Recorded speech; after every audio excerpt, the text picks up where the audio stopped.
चतुरंगीय नामक तीसरे अध्ययन में श्रवण भगवान महावीर स्वामी ने जीवन के मूल्यांकन के बारे में बताया कि जो हम सभी को यह मानव जन्म प्राप्त हुआ है,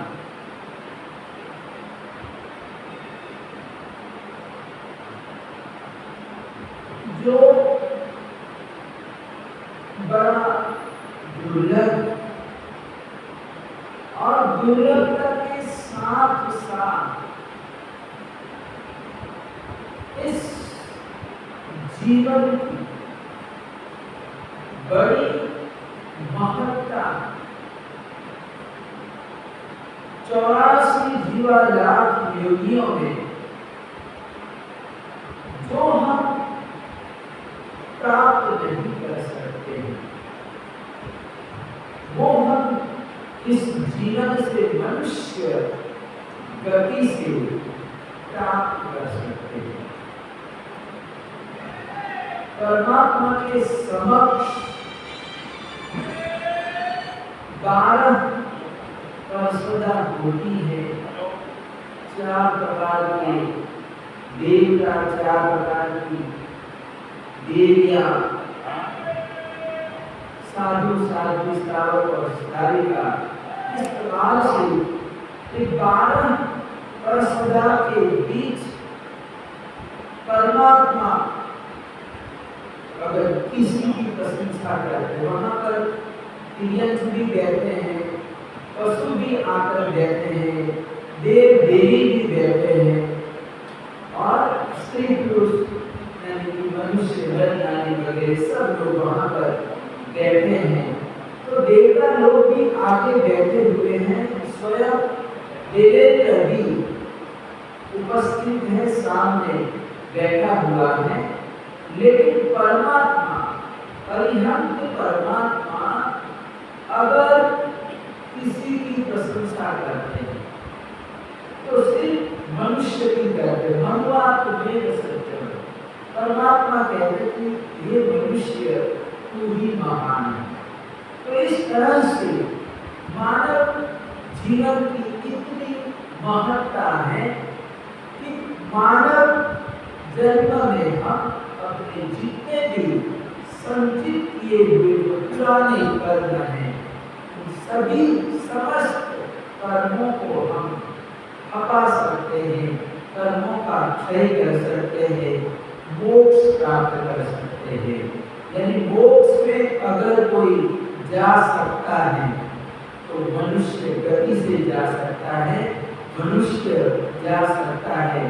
बाकी और गतियों से यानी 4 प्रकार की गतियाँ, और इसमें नरक गति, प्रियम गति, देव गति, कहते हैं कि किसी भी गति से कोई भी जीवात्मा आज तक मोक्ष में नहीं गया है।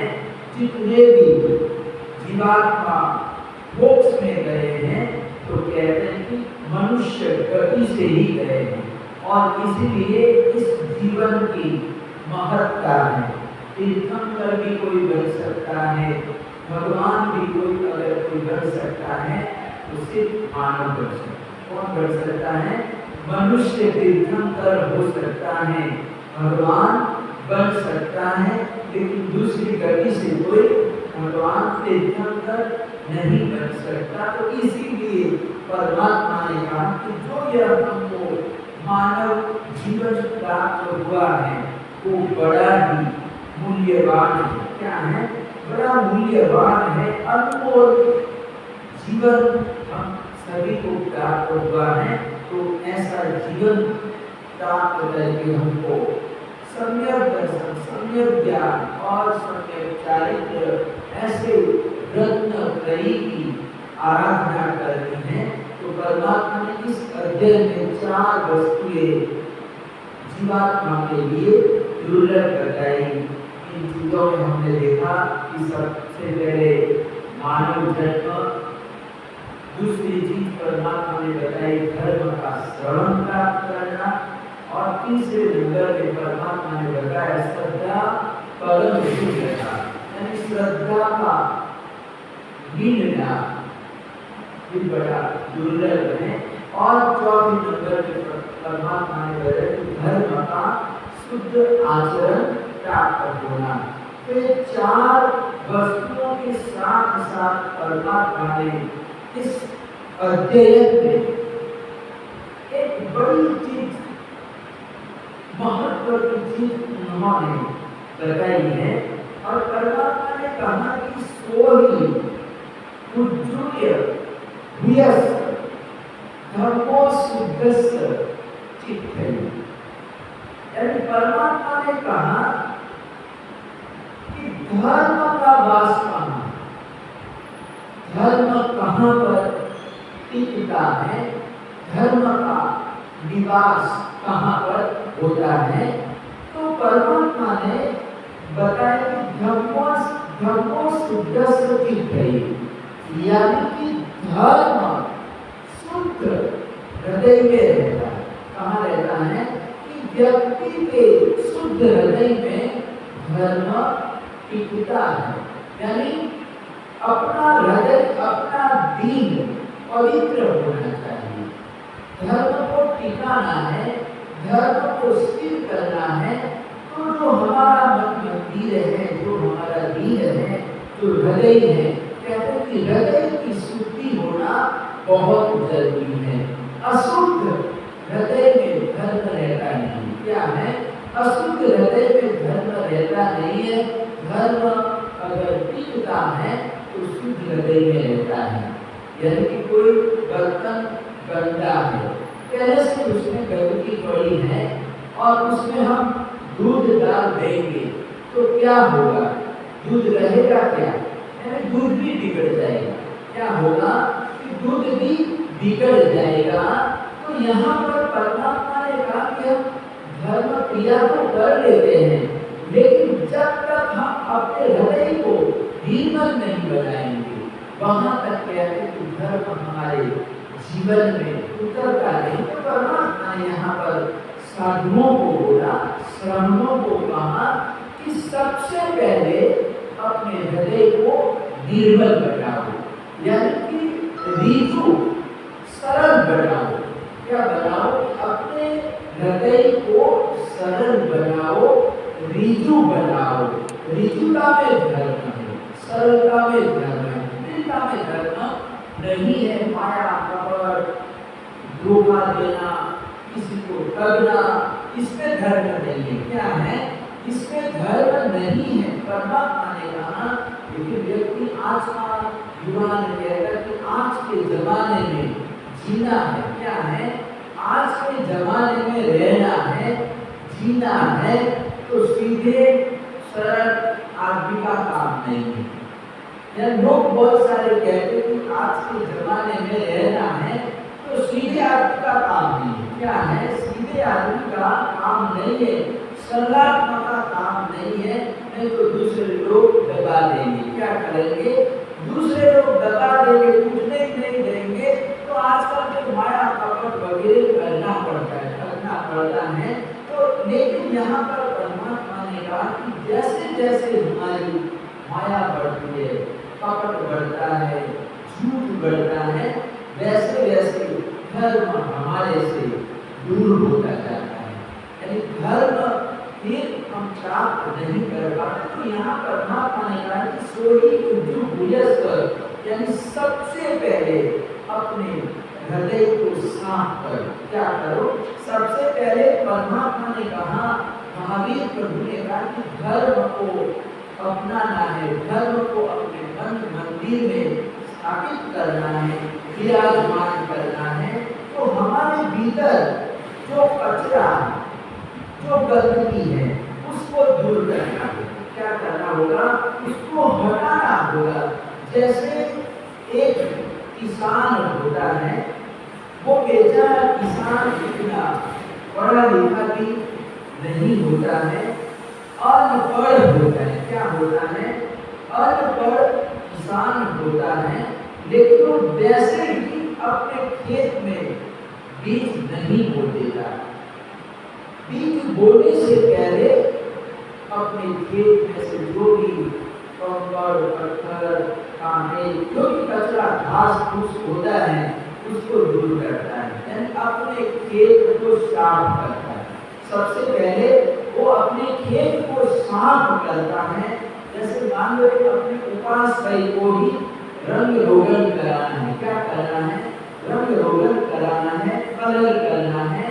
तो जो कलर करने वाला आएगा वो पहले दीवार को साफ करेगा, क्या, कैसे तो कलर करने नहीं लग जाएगा, तो सबसे पहले जो पुराना जो कलर है उसको हटाएगा, दीवार को साफ करेगा। क्या करेगा, दीवार को साफ करके फिर वो अपना काम चालू करता है, रंग रोगन का काम चालू करता है। तो जैसे किसान होता है, तो किसान भी सबसे पहले अपने खेत को साफ करता है, साफ करने के बाद खेत को पानी देता है, खाद देता है, और फिर अपने खेत में बीज बोता है, रोपण करता है। तो कहते हैं कि बीज प्रस्फुटित होता है, अंकुरित होता है, क्या होता है, अंकुरित होता है, पौधा बनता है, उसको फसल मिलती है, अनाज मिलता है, उसकी खेती बढ़िया होती है।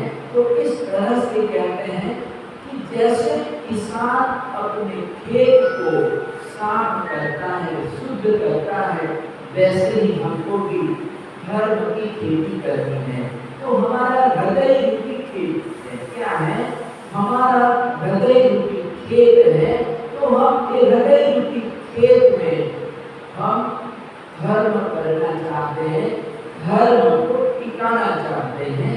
तो कहते कि यहाँ पर सबसे पहले हमारे मन में जो अशुद्धि पड़ी हुई है, उस अशुद्धि को दूर करना होगा। तो यहाँ पर परमात्मा ने कहा कि अपने दिल में, अपने जीवन में सरलता अपनाओ, यानी ऋजुता अपनाओ। जैसे हमने एक कल्प सूत्र में सुना था कि 24 तीर्थंकर परमात्मा हुए। इस अवसर की भी काल में 24 तीर्थंकर परमात्मा हुए। ऋषभ देव भगवान से लेकर अजितनाथ आदि 24 तीर्थंकर परमात्मा हुए। और 24 तीर्थंकर परमात्माओं को भी कहते हैं कि 3 विभागों में कल्प सूत्र में बांटा गया है। यानी पहले ऋषभ देव परमात्मा है, और दूसरे नंबर में अजितनाथ आदि 22 तीर्थंकर है, और श्रवण भगवान महावीर स्वामी हैं। तो इस प्रकार से तीर्थंकरों के हालांकि 24 ही तो एक ही है। क्या है? 24 ही तो एक ही है। 24 तीर्थंकर हुए हैं। क्या है? 24 तीर्थंकर हुए हैं। लेकिन यहाँ पर स्वभाव आचरण के कारण 24 तीर्थंकरों के जो साधु हैं, उनके तीर्थ के जो साधु हैं, उनमें अलग अलग प्रकृति के कारण अलग अलग प्रकार हो जाते हैं, भेद बढ़ जाते हैं। तो विश्व के परमात्मा के जो साधु थे वो कैसे थे? तो कल्प सूत्र में बताया गया। कल्प सूत्र का प्रथम प्रवचन और प्रथम व्याख्यान में बताया गया कि ऋषभ देव परमात्मा के जो साधु भगवत होते थे वो ऋजु और जड़ थे। कैसे थे? ऋजु और जड़ थे। जबकि महावीर प्रभु के जो साधु थे वो जड़ वक्र और जड़। कैसे थे? वक्र और जड़ थे।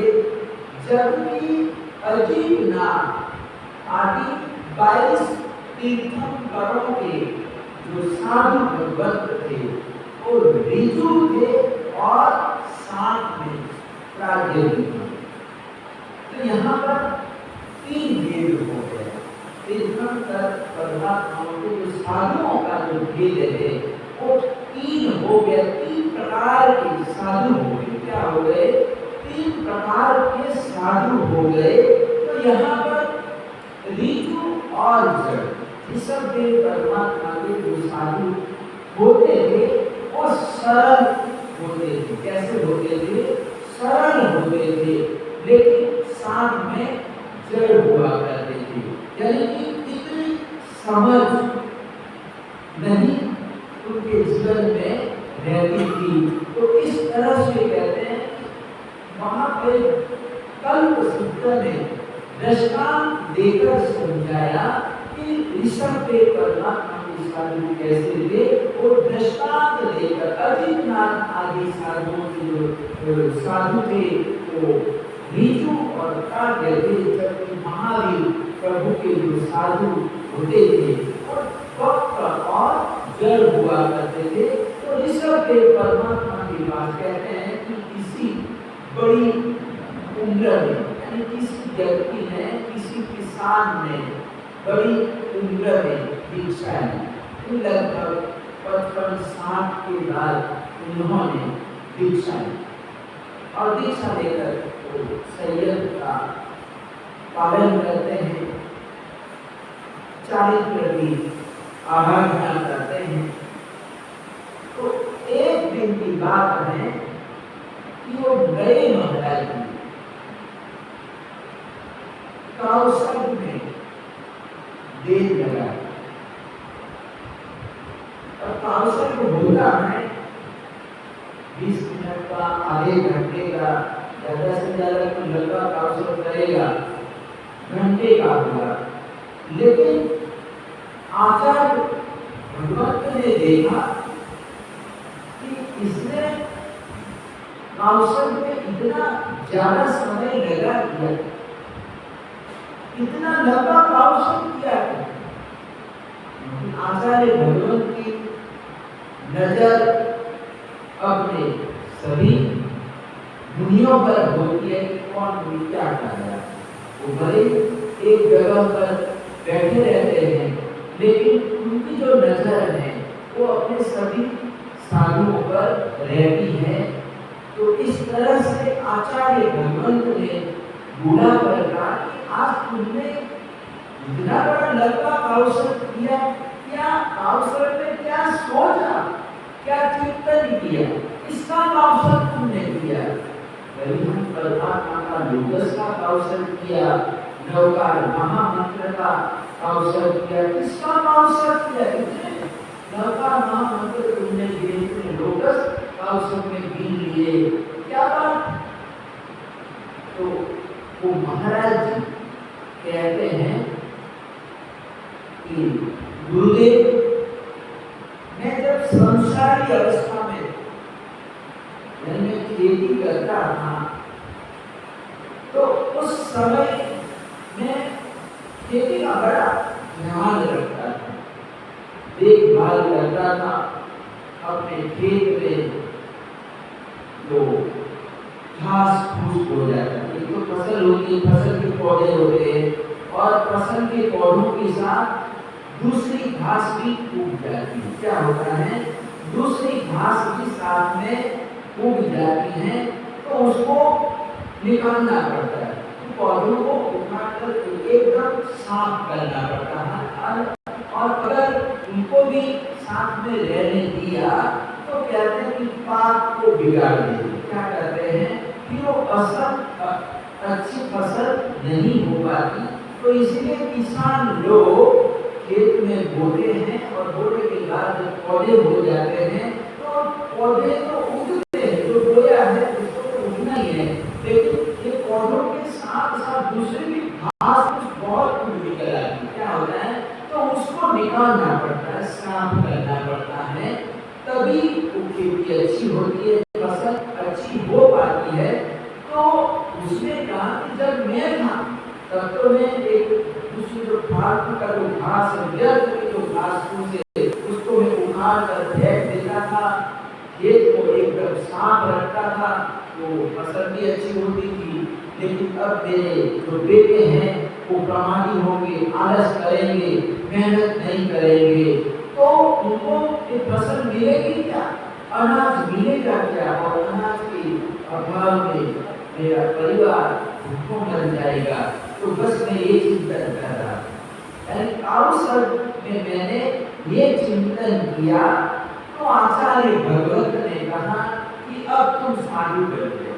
क्या बन गए हैं, अब तुम साधु बन गए हैं, तो जो पहले की जो बातें हैं, सांसारिक जो बातें हैं, उसको भुला दो। क्या करो, उसको अब याद नहीं करना है। क्या करना है, पहले तुमने जो भी किया, लेकिन अब तुम साधु बन गए हैं तो साधु जीवन में अब ऐसा सोचना नहीं चाहिए, ऐसा चिंतन नहीं करना चाहिए, क्योंकि जिस गांव में जाना ही नहीं क्या है, तो फिर उसका रास्ता उसके लिए क्या करे, क्या फायदा। यानी हमारा रास्ता अलग है। क्या है, हमारा रास्ता अलग है। तो अब तो परमात्मा के ध्यान में हमको रहना चाहिए, प्रभु के ध्यान, आत्म ध्यान में हमको रहना चाहिए। अब ये सांसारिक बातों का हमको ख्याल नहीं करना, चिंतन नहीं करना है।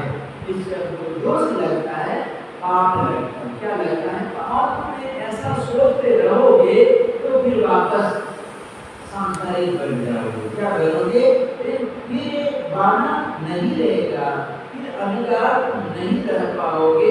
इस साधु धर्म को टिकाना है तो अपने हृदय को शुद्ध करो और अपने हृदय में परमात्मा का ध्यान, आत्मा का ध्यान करो। तो महाराज जी बड़े सरल क्या थे, जड़ थे, यानी इतना उसकी समझ में नहीं आया, समझ नहीं सके, लेकिन ऋजु सरल क्या थे, एकदम सरल थे। और आचार्य भगवत ने पूछा कि तुमने अवसर में क्या किया, कौन सा ध्यान किया, तो उन्होंने जैसा का वैसा बता दिया। तो जैसा का वैसा बताना हर व्यक्ति नहीं बता सकता है, वो छिपाएगा। क्या करेगा, छिपाएगा, अपनी गलती को छिपाएगा, इधर उधर की बात करेगा। क्या करेगा, इधर उधर की बात करेगा, लेकिन इसने सीधा बता दिया, जैसा सोचा था वैसा उसने बता दिया, एकदम निखालसता से उसने बता दिया। किसी तरह का कोई उन्होंने अपनी बुद्धि का प्रयोग नहीं किया, माया कपट वगैरह कुछ भी किसी का सहारा नहीं लिया, और जैसा था वैसा अपने गुरु को उन्होंने बता दिया।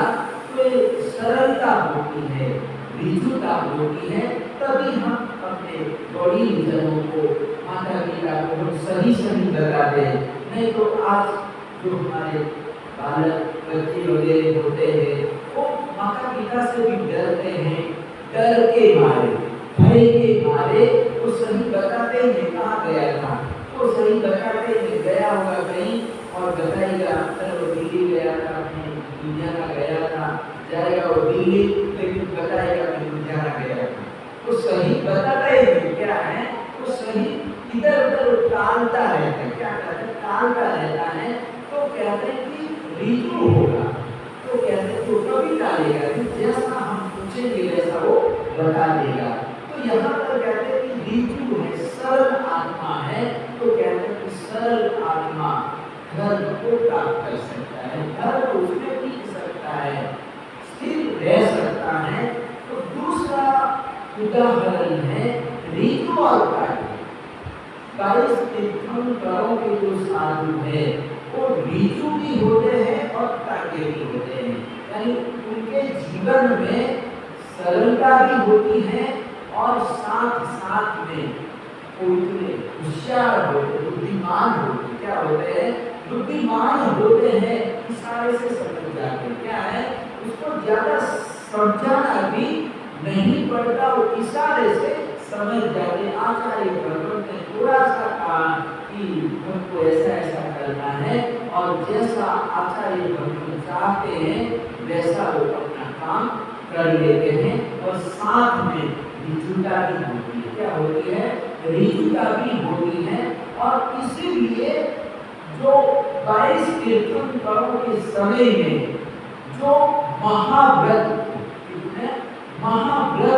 पार्श्वनाथ प्रभु के समय में जो महाव्रत थे वो 4 महाव्रत थे, कितने 4 महाव्रत थे, जबकि महावीर के शासन में 5 महाव्रत थे, कितने 5 महाव्रत थे। कोई फर्क पड़ गया ना, 4 महाव्रत और अभी वर्तमान समय में 5 महाव्रत, कितने 5 महाव्रत हैं।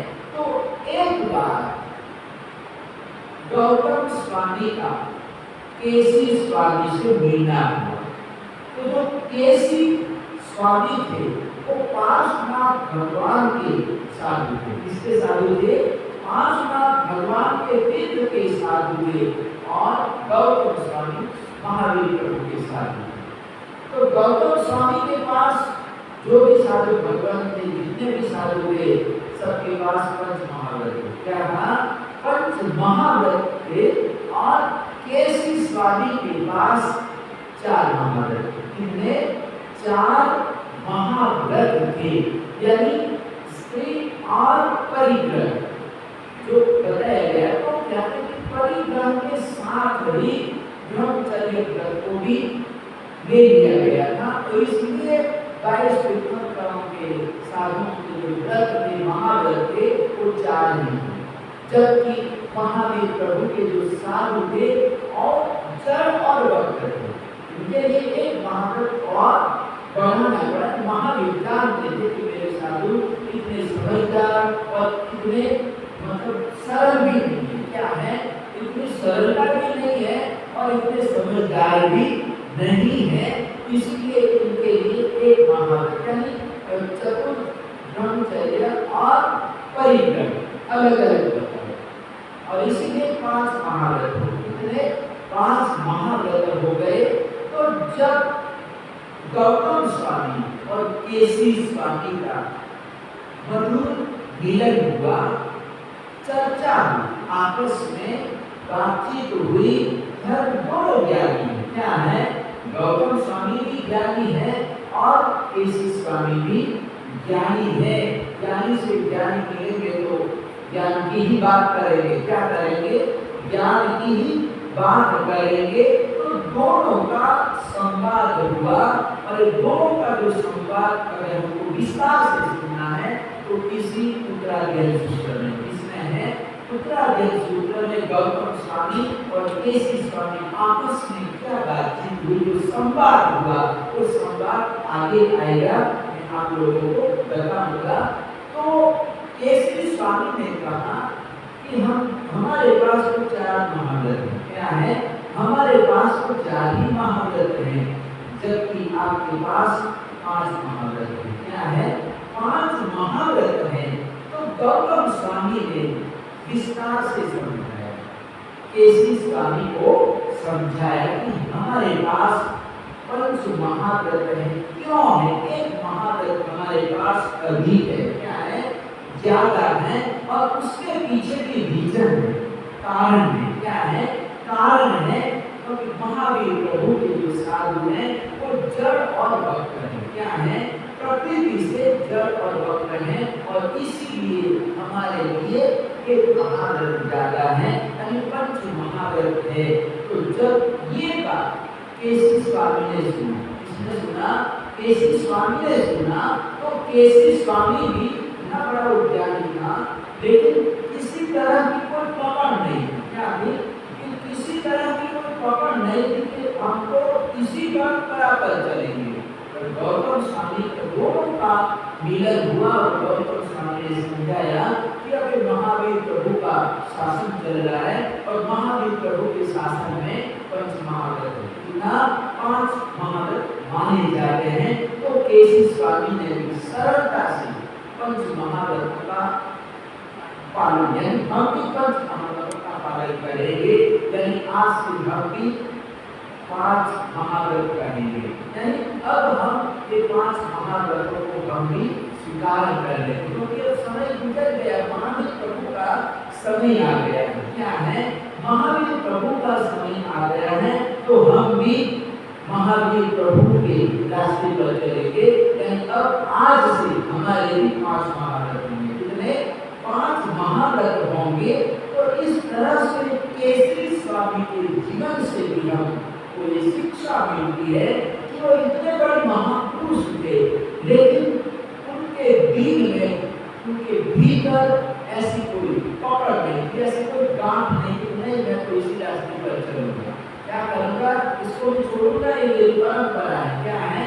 ये मेरी परंपरा है। गौतम स्वामी ने समझाया, बात बताई, तो उन्होंने तुरंत सरलता से स्वीकार कर लिया। क्या किया? स्वीकार कर लिया कि आज से हम भी 5 महाव्रतों का पालन करेंगे। तो इस तरह से किसी भी बात को मानना, स्वीकार करना, जब तक हमारा हृदय सरल नहीं होगा, वहां तक कहते हैं दूसरे की बात हम स्वीकार नहीं कर सकते हैं, मान नहीं सकते हैं। तो यहाँ पर कहते हैं ऋजुता का होना, सरलता का होना बहुत जरूरी है, आवश्यक है। और इसीलिए परमात्मा ने ये 4 वस्तुएं तो दुर्लभ बताई, लेकिन 4 वस्तुओं के साथ साथ ये तीसरे अध्ययन में परमात्मा ने ये भी बताया कि धर्म को स्थिर करना है, धर्म को टिकाना है। तो अपने आप को, अपने जीवन में सरलता को अपनाओ, यानी ऋजु बनो। क्या बनो? सरल बनो। जैसे बच्चे का दिल होता है, उसमें किसी तरह का कोई माया कपट वगैरह नहीं होता, जैसा होता है वैसा अपनी माँ को गंगा देता है, केयर देता है, वैसे ही बच्चे की तरह हमारा जीवन बन जाए, ऋजु बन जाए, सरलता से बन जाए। तो कहते हैं कि सरलता में ही धर्म है। क्या है? सरलता में ही धर्म रहकर बसता है। तो आगे हम 4वें अध्ययन में आगे बढ़ेंगे। 4वां अध्ययन असंस्कृत अध्ययन, और इसके इस 4वें अध्ययन में भी परमात्मा ने हमारे लिए, हमारे आत्मोत्थान के लिए, आत्म विकास के लिए बहुत ही अच्छी बातें बताई है। तो परमात्मा ने क्या क्या बताया है, कौन सी बातें हमारे लिए अच्छी बताई है, आत्म कल्याण के लिए बातें बताई, सारी बातें हम चतुर्थ अध्ययन में। धन्य कुमार चरित्र में अपना प्रसंग चल रहा है कि धन्य कुमार राजविधि नगरी से चलता चलता कौशाम्बी नगरी में पहुंचा। तो कौशाम्बी नगरी का राजा सतानी सतानी राजा की महारानी का नाम मृगावती। स्वयं भगवान महावीर स्वामी ने केवल राजा की 7 पुत्रियों की प्रशंसा की है कि 7 पुत्रियां शीलवती हैं। कैसी हैं? शीलवती हैं, पति परायण है, धर्म परायण है, यानी देव गुरु धर्म में अटूट आस्था रखने वाली है। तो जैसे धन्य कुमार सबसे पहले उज्जैनी नगरी पहुंचा था, तो चंद्रप्रद्योत की महारानी का नाम शिवा देवी था, और राजगिरी नगरी में आया तो सैनिक महाराजा की रानी का नाम क्या था? सैनिक राजा की जो महारानी थी उसका नाम, और नाम मेरे को याद नहीं आ रहा। तो तीसरी जो चेलना महारानी, और तीसरी जगह पर गए कौशाम्बी नगरी गया। तो यहाँ पर जो महारानी की मृगावती थी, तो इस तरह से यहाँ पर जिन्होंने चंद्रबाला के पास दीक्षा ली मृगावती ने, तो चंद्रबाला की मौत लगती थी। तो इस तरह से यहाँ पर महारानी मृगावती क्या है? मृगावती है। और मृगावती का एक पुत्र है राजकुमार उदय, जिसका नाम उदय क्या है? उदयन, जो पढ़ा लिखा है, अनेक कलाओं में निपुण है, और एक ही बेटी है, एक पुत्री है, राजकुमारी है, जिसका नाम सौभाग्य मंजरी क्या है? सौभाग्य मंजरी है। तो सतानी राजा के पास एक मणि रत्न था, वो वंश परंपरा से आया हुआ रत्न था, और सब लोग जो भी राजा होते थे सब लोग मणि रत्न की पूजा करते, प्रतिदिन पूजा करना है, यानी धूप दिया प्रसाद वगैरह सब मतलब प्रातः काल में करते थे। जैसे हम करते अपने घर में जो भी हमारे इष्ट देवता है, दुकान में भी हम सबसे पहले धूप दिया करते हैं। तो इस तरह से राजा भी अपनी परंपरा के अनुसार सबसे पहले उठकर ध्यान धोके एक चिंतामणि की पूजा करता था, धूप दिया वगैरह सब कुछ करता था। लेकिन एक दिन उसके मन में सवाल आया कि हम वर्षों से पूजा कर रहे, लेकिन मणि के बारे में हमको कुछ पता नहीं है। तो सवाल आया, तो उन्होंने अपने विद्वानों को, जौहरियों को बुलाया, जो रत्नों के जानकार थे सभी को बुलाया, और बुलाकर पूछा कि मेरे पास बाप दादाओं से आया हुआ एक मणि है, और मणि का प्रभाव क्या है, मणि के गुण क्या है, बताने की कृपा करें। तो बड़े बड़े चौधरियों ने अपने हाथ में उलट कर देखा, मणि को देखा, लेकिन कोई भी बता नहीं पाया। तो आखिर राजा ने कहा कि इसके लिए घोषणा करवाई है। नगर में जितने भी जानकार थे तो बुलाया, लेकिन कोई भी बता नहीं सका।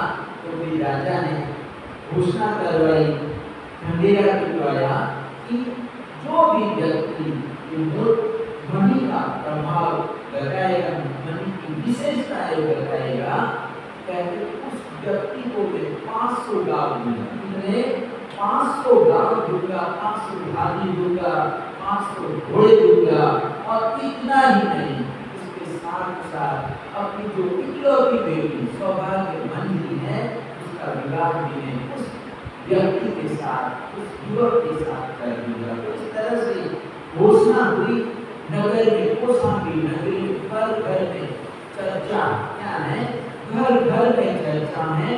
फिर चर्चा फैलती धन्य कुमार के कानों में भी है।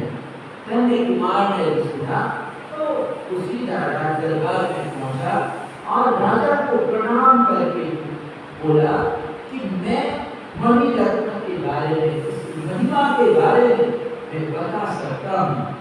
तो राजा ने कहा कि मेरे पास बड़े बड़े अनुभवी आकर गए हैं और उन्होंने भी मना कर दिया कि हमारी समझ में नहीं आ रहा, उनकी समझ में भी नहीं आया।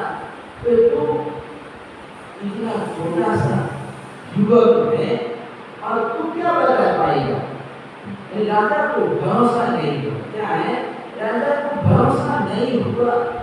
लेकिन धन्य कुमार ने कहा नहीं, मैंने तो ये रत्नों के बारे में अध्ययन किया, मैंने पूरी एक पुस्तक पढ़ी। क्या है? रत्नों के बारे में, रत्नों का क्या प्रभाव होता है, मैंने पूरा ग्रंथ पढ़ा है। क्या है? मैंने एक पूरा ग्रंथ पढ़ा, अच्छी तरह से मैंने अध्ययन किया है, सुंदर मनन किया है। मुझे आप मणि रत्न दिखाइए, मैं बता सका कि आशीर्वाद से, आपकी कृपा से, देव की धर्म की कृपा से मैं ये मणि का जो प्रभाव है, मणि के जो गुण है, मैं आपको बता दूंगा। तो इस तरह से राजा ने कहा ठीक है। और फिर राजा ने अपने मंत्रिमंडल, फिर नगर वासियों को, कौशाम्बी निवासियों को भी समाचार दिया कि हमारे नगर में एक विदेशी परदेशी युवक आया है और उन्होंने कहा कि मैं तुम्हारे मणि के बारे में बता दूंगा। तो सब लोग कुतूहल से सब वहां पर इकट्ठे हो गए। तो सभा जम जाती है और सभा के बीच मणि रत्न को सजाकर अच्छी तरह से एक बड़े थाल में वहां पर लाया जाता है और धन्य कुमार को दिया जाता है।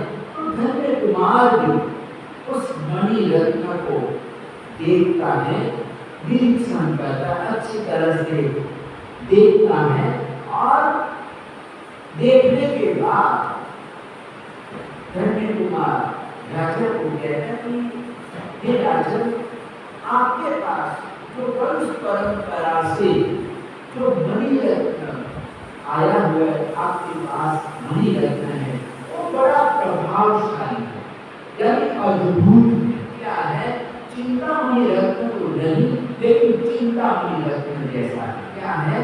चिंतामणि रत्न जैसा है। इसका प्रभाव इतना है कि अगर कोई व्यक्ति एक मणि को अपने मस्तक पर रख दे, मस्तक पर धारण कर दे, तो कहते हैं कि मणि को मस्तक पर धारण करने पर सिंह, हाथी, शत्रु कोई भी उसको मार नहीं सकता है। मणि का ऐसा प्रभाव क्या है? वो अपने रख ले, अपने मस्तक पर रख ले, तो चाहे कितना भी दुश्मन आ जाए, हाथी आ जाए, शेर आ जाए, कोई भी उसको मार नहीं सकता। ऐसा इसका प्रभाव है। और दूसरा प्रभाव है कि जिस नगर में यह मणि होता है, क्या होता है? आपके नगर में मणि है तो कभी आपके नगर में अतिवृष्टि या अनावृष्टि हुई है क्या? अतिवृष्टि का मतलब है ज्यादा बारिश होना। क्या करना? ज्यादा बारिश गिरना, यानी ज्यादा बारिश गिरती है तो भी नुकसान होता है। क्या होता है? जितना जरूरत है, आवश्यकता है, उतना ही बारिश गिरे तो ठीक है। क्या है? ठीक है। लेकिन ज्यादा बारिश बाढ़ आ जाए और मकानों को बहा कर ले जाए तो कहते हैं कि अतिवृष्टि विनाश कर देती। क्या कर देती है? विनाश कर देती है। तो ये मणि रत्न आपके पास है और जहां पर भी ये मणि रहेगा कभी अतिवृष्टि नहीं होगी और अनावृष्टि भी नहीं होगी, बिल्कुल बारिश नहीं गिरेगी, ऐसा भी नहीं होगा। यानी जितना जरूरत है उतनी ही बारिश गिरेगी। और मैं आपको पूछता हूँ कि आपकी कौशाम्बी नगरी में, आपके देश में ऐसा कभी हुआ है कि ज्यादा बारिश हुई, अतिवृष्टि हुई? ऐसा कभी आपने देखा है? तो माना यह सत्ता है तो सही करता है। क्या है कि अभी तक मैंने अपने जीवन में कभी ऐसा नहीं देखा कि मेरे नगर में बाढ़ आ गई और घरों को बहा ले गए, नुकसान हुआ, ऐसा कभी मैंने सुना नहीं, देखा नहीं। और अनावृष्टि कंकाल भी कभी पड़ा नहीं, तो बाधा का बात मान लिया कि अतिवृष्टि अनावृष्टि मेरे राज्य में कभी नहीं हुई है। और तीसरा कारण बताया कि मणि धारण करने से कहते हैं कि कभी भी किसी पर किसी तरह का कोई रोग नहीं, बीमारी नहीं होगी। यानी जो भी मणि को स्पर्श करेगा, टच करेगा, कहते हैं कि जो भी उसका रोग होगा वो मणि के प्रभाव से दूर हो जाएगा। और जो व्यक्ति एक मणि को अपने गले में धारण करेगा, कंठ में पहनेगा, तो भूत प्रेत आदि जो भी भय है, कोई भी भूत आदि वगैरह कोई भी जरा नहीं सकता है। तो इस तरह से रत्न की बड़ी विशेषताएं हैं और भी बहुत सारी विशेषताएं हैं। तो राजा ने सुना और सुनकर राजा कहता है कि आपने बातें बताई हैं, सही है, गलत नहीं है, लेकिन फिर भी इसका प्रमाण क्या है? यानी आपने बात तो बताई, बहुत सारी विशेषताएं बताई, लेकिन इसका प्रमाण क्या है? आपको प्रमाण देना क्या होगा कि मैं बात तभी मानूंगा कि आपको कोई सबूत देना होगा, प्रमाण से सिद्ध करना होगा, अपनी बातों को सिद्ध करना होगा। तो धनी कुमार ने कहा कि आप ऐसा एक बड़े थाल को मंगाइए और थाल में पूरा थाल चावलों से भर दीजिए। क्या करिए? चावलों से भर दीजिए। राजा ने जम्मू कश्मीर से जो चावल मंगाए, तो बड़े बड़े चावल होते, विशेष चावल होते हैं, तो पूरा थाल उन चावलों से भर दिया और छत पर रखवा दिया, अपने महल के छत पर रखवा दिया। और बीच में, चावलों के बीच में उस मणि को रखा गया, मणि को रख दिया और दूसरे तरफ सैनिकों को आजू बाजू लगा दिया। तो छिप कर बैठे हो ताकि जो पक्षी दाना चुनने आएंगे वो डर भी न जाए। एक कभी कभी आदमी को देख लेते तो डर जाते हैं, वापस चले जाते हैं। तो आप रख दीजिए, छत पर रख दीजिए और अपने आत्मा को छोड़ दीजिए कि कोई भी पक्षी एक भी दाना चुग पा रहा है, खा पा रहा है क्या? तो छत पर जैसा धनी कुमार ने बताया वैसा एक थाल में चावलों को रख दिया, बीच में मणि रख दिया गया। तो बहुत सारे हजारों पक्षी, कबूतर आदि सारे पक्षी वहां पर दाने खाने के लिए नीचे उतर आए, छत पर आ गए और मंडराने लगे। दाना खाना चाहिए, भूखे बेचारे हैं और भूख के कारण नीचे दाना चुनने के लिए जैसे उन्होंने देखा कि सब पक्षी लोग नीचे उतर आए और खाने के लिए उद्यान की परिक्रमा दे रहे। लेकिन कहते हैं कि एक भी पक्षी एक भी दाना नहीं चुन पाया, खा नहीं पाया, क्योंकि मणि बीच में था। क्या था? वो मणि बीच में था और बेचारे पक्षी घूमते रहे, थाल के चारों ओर घूमते रहे, लेकिन एक भी दाना खा नहीं पाया। तो गुप्तचरों ने देखा कि ये तो मणि का इतना प्रभाव है, दाने चुनने के लिए हजारों पक्षी आए, लेकिन एक भी पक्षी दाना भी नहीं खा पाया। फिर धनी कुमार ने कहा कि मणि को ले, क्या करो? मणि को हटा दो। और जैसे मणि को हटाया, ले लिया थाल से, तो कहते हैं हजारों पक्षी नीचे उतर आए और थाल में खाने लगे, सब दाने आ गए, चुप गए। तो इस तरह से राजा मान गया कि वास्तव में तो ज्ञानी क्या है, समझदार है। तो इस तरह से एक शतानी राजा ने भी अपनी शर्त के अनुसार सौभाग्य मंदिर की शादी विवाह कर दिया। 500 राम, 500 हाथी, 500 घोड़े आदि बहुत सब कुछ दिया। और आगे का क्या करता है इसके बारे में